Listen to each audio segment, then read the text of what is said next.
Live from Fox 39, WQRF-TV Rockford, and your home team, Eyewitness News at 9 starts now. This event is really to get people out here and, learning about electric vehicles. Community members got the opportunity to learn about why electric vehicles are great for the environment, and they even got the chance to take it out for a spin. We caught up with one local business who used the weekend to show their appreciation to honor those who help serve and protect. Many people will be using the holiday weekend to travel. Hear why the CDC recommends to wait before you venture out to a new destination. Good evening, I'm Michelle Rave. Thanks for joining us. Alexis Carpello has tonight off.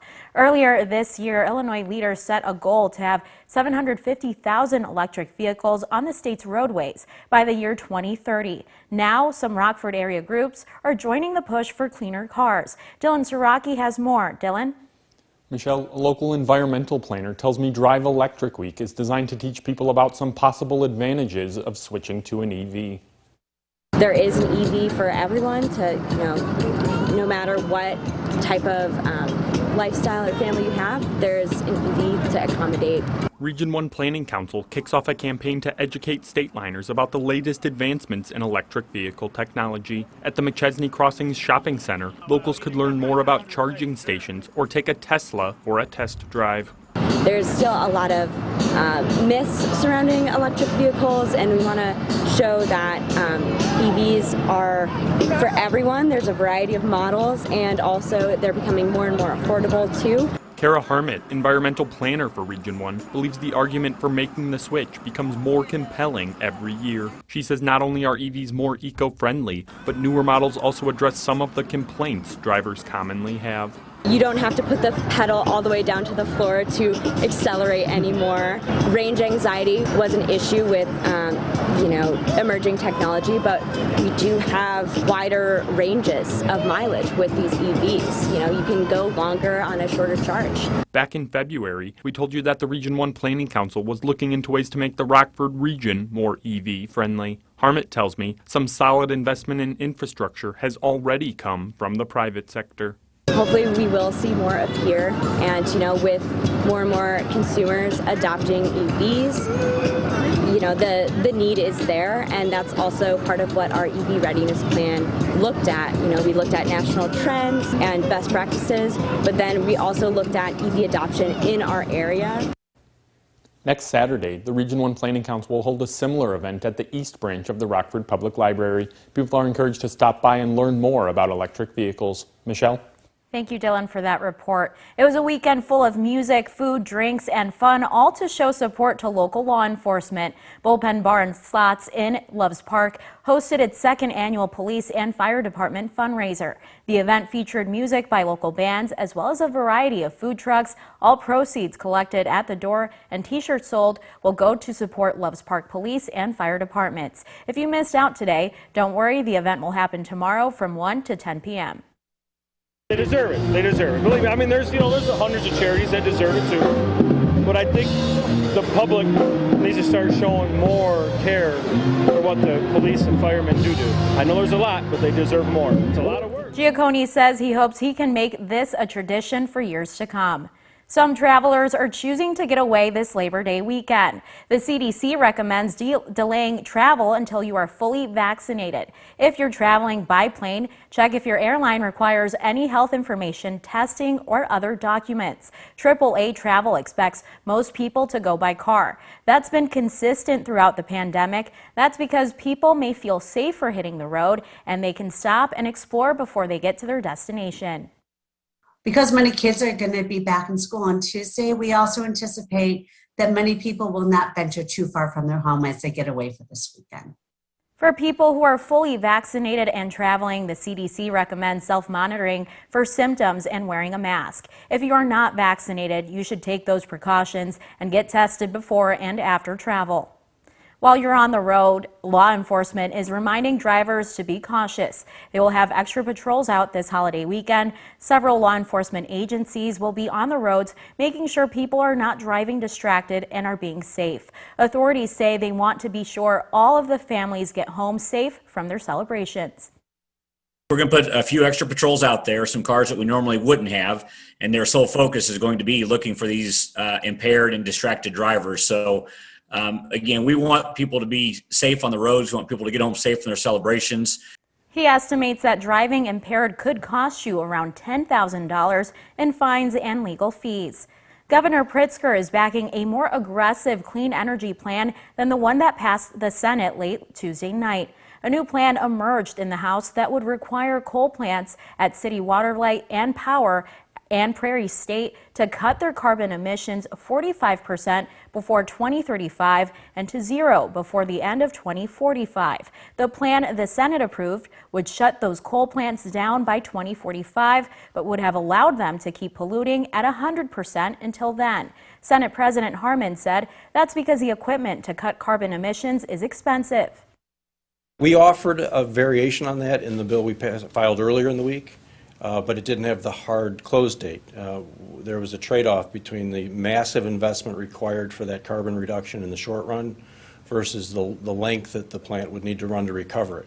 Harman doubted whether Pritzker's plan would be economically feasible. In a statement, the governor's office said, "We know our planet cannot afford to wait more than 2 decades before significant progress at reducing carbon emissions is made, and this bill is a reasonable path forward." Storms that were once referred to as once in a 100-year storms are happening more and more frequently. Scientists say the devastating disasters are due to a warming planet and climate change. Alexandra Limon reports on the debate among politicians about how to fix it as she keeps you connected to the nation's capital. The devastation caused by Hurricane Ida is widespread from the south to the northeastern United States. The 5th largest hurricane in our history. Shah Zeb lives in Mayville, New Jersey. He's one of the many people left picking up what's left of their homes and lives. This just came out of nowhere. Nobody knew it. But scientists around the world already knew that storms and hurricanes are getting stronger because of climate change. For hurricanes to form and to intensify, warm water is an important ingredient. This week, the Department of Health and Human Services announced the creation of the Office of Climate Change and Health Equity. The investments we make today to protect health from climate change will pay benefits for generations in terms of reducing illness and healthcare costs. President Biden also wants Congress to pass his $3.5 trillion spending plan to help transition the nation to greener, cleaner energy and fight climate change. But the plan faces staunch opposition from Republicans. It will do for the economy what President Biden's decisions to withdraw from Afghanistan did for Afghanistan. Louisiana Senator Bill Cassidy says the bipartisan infrastructure bill already includes some mitigation measures and says the country can't afford the second bill's high price tag. But President Biden and most Democrats say the cost of not fighting climate change is much greater. Reporting in Washington, Alexandra Limon. Well, we dealt with a few clouds across the state line today. We also had a few sprinkles and some isolated showers out there. But we are talking about quieter weather tonight and definitely improving weather as we head throughout the day Sunday and Monday, Labor Day. But here's a look at the planning forecast for tomorrow. We are expecting a clear sky with sunny conditions out there, and temperatures will slowly go from the mid-50s in the morning toward the low 80s by the time it gets to 3 p.m. So that's something you can look forward to.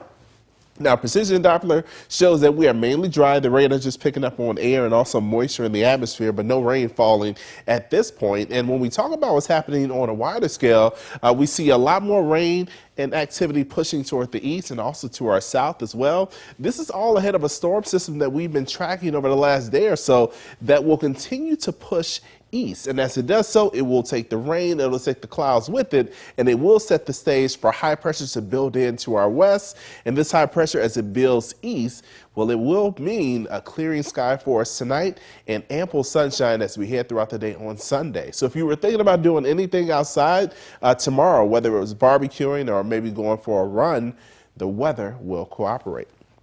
But I do want to point out something. We have a cold front that's sitting right along the northern tier of the country. This cold front will push into our region late Sunday evening, and it will likely bring a few passing clouds and maybe a spotty shower closer to the lake. At this point, this should not be anything significant, but this is the only thing that we're really watching until Tuesday, when we see a greater chance for rain in our area.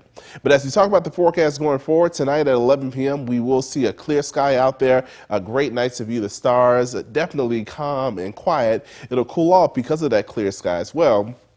And then tomorrow morning, we'll see a lot of sunshine to start the day, and that sunshine really is out there for the afternoon and evening, at least evening, with the clear sky out there.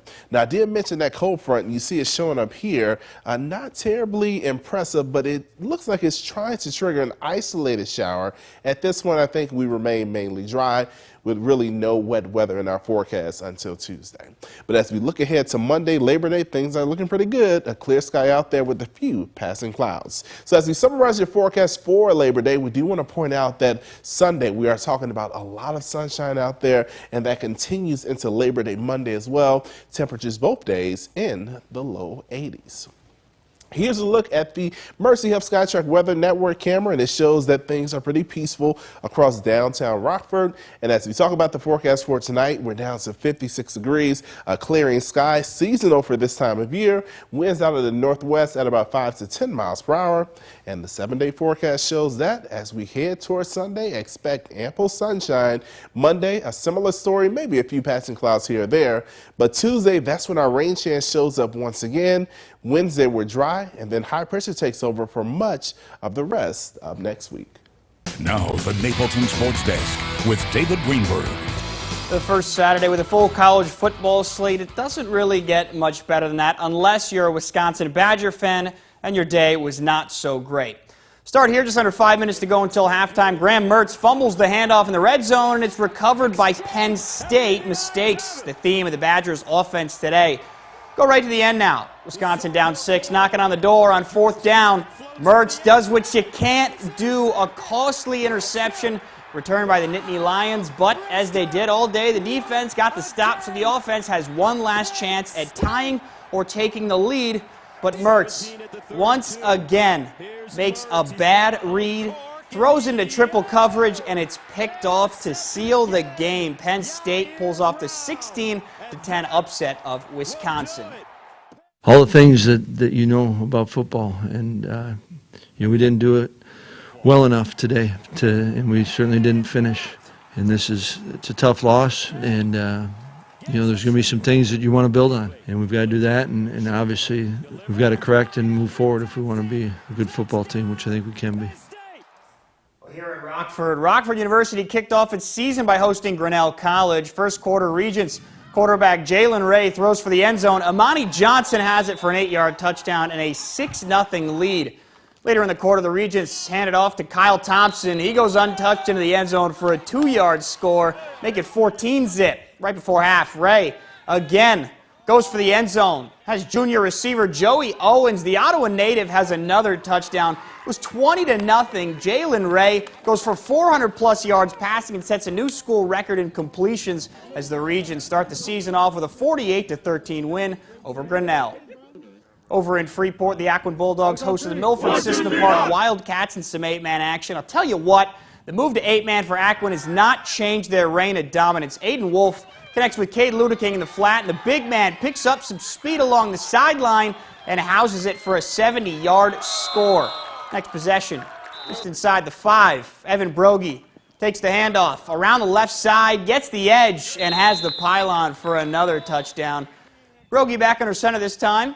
Handoff to Ludeking again. He has some space, and he is running through a would-be tackle for 6. One last play here. Brogy on the option, hands it to Ludeking. There's a stiff arm. There's another, and another, and how about one more? The body control. What a day for number 61. Aquin blows out Milford System Park 44-14. That's it for sports. We'll be right back. Marcus is back with one last look at our forecast. And we are expecting quiet weather conditions as we head throughout the night tonight. And as we take a look at the First Warn Interactive Radar brought to you by Rockford Auto Glass and More, it shows that moisture that was around is continuing to push east, and that is making way for us to have quiet weather tonight and into Sunday. Here's a look at the 7-day forecast. It shows that we'll be in the low 80s for Sunday, and then again for Monday, Labor Day. Rain chances, though, show up as we head toward Tuesday, but drier by Wednesday. Thanks for making us your home team. Have a great night.